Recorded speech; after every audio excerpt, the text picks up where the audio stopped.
മഹാകവി ഉള്ളൂർ ഒരു ദിവസം നാരായണഗുരുവിനെ കാണാൻ വന്നു. ശിവഗുരുക്കുന്നിൻ്റെ താഴെ കാറ് പാർക്ക് ചെയ്ത് തലപ്പാവും കസവ് നേരിയതൊക്കെ കാറിൽ തന്നെ ഊരി വെച്ചു. ചെരുപ്പൂരിയിട്ട് വളരെ ആദരവോടുകൂടി ശിവഗുരുക്കുന്നിൻ്റെ പടവ് കയറി വരാണ്. ഗുരുവും ഉള്ളൂരും ഇരുന്ന് വർത്താനം പറഞ്ഞു. കുറേ നേരം വർത്താനം പറഞ്ഞു. ഉച്ചയ്ക്ക് ഭക്ഷണത്തിൻ്റെ സമയമായപ്പോൾ ഭക്ഷണം കഴിക്കാമെന്ന് പറഞ്ഞ് കൊണ്ടുപോയി. ഇപ്പോൾ വരാന്തയിൽ നിറച്ചും ഹരിജൻ കുട്ടികളാണ്. അവരുടെ ഇടയിലാണ് ഗുരു വന്ന് കയറിയിരിക്കുന്നത്. ഉള്ളൂരിൻ്റെ മുഖമൊന്ന് മ്ലാനായി. അത് ഗുരുവിന് മനസ്സിലായി.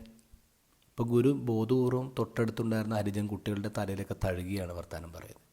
പിന്നെ ഇല വെച്ചു, ചോറ് വിളമ്പി, പരിപ്പിട്ടു.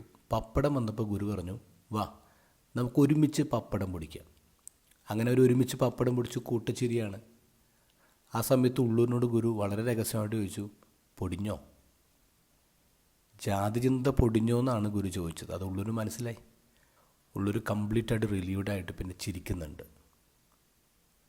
ഇന്നലത്തെ ഗോസ്പലിൽ നമ്മൾ കണ്ടത് ഈശോ ഫുഡൊക്കെ ക്ലീനാണെന്ന് പ്രഖ്യാപിക്കുക.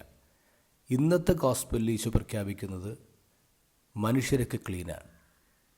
Jesus declares food and people clean. 50 mile ദൂരത്ത് ടയർന്ന സ്ഥലത്ത് ഈശോ പോയി താമസിക്കുന്നത്. അവിടെ ഒരു വീട്ടിലാണ് താമസിക്കുന്നത്. യഹൂദർ വിജാതയുടെ നാട്ടിൽ പ്രവേശിക്കാൻ പാടില്ല, അവരുടെ വീട്ടിൽ താമസിക്കാൻ പാടില്ല. എന്നിട്ട് ഈശോ അങ്ങനെ ഒരു വീട്ടിൽ പോയി താമസിക്കുകയാണ്.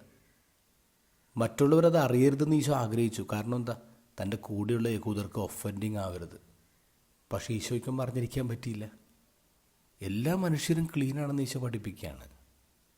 കഴിഞ്ഞ ഫെബ്രുവരി 7 CBCIക്ക് പുതിയ പ്രസിഡൻറ്റിനെ കിട്ടി, കർഡിനാൾ ആൻ്റണി ഫൂല. വളരെ സന്തോഷമുള്ള വാർത്തയാണ്. Is the first Dalit to lead the Indian church.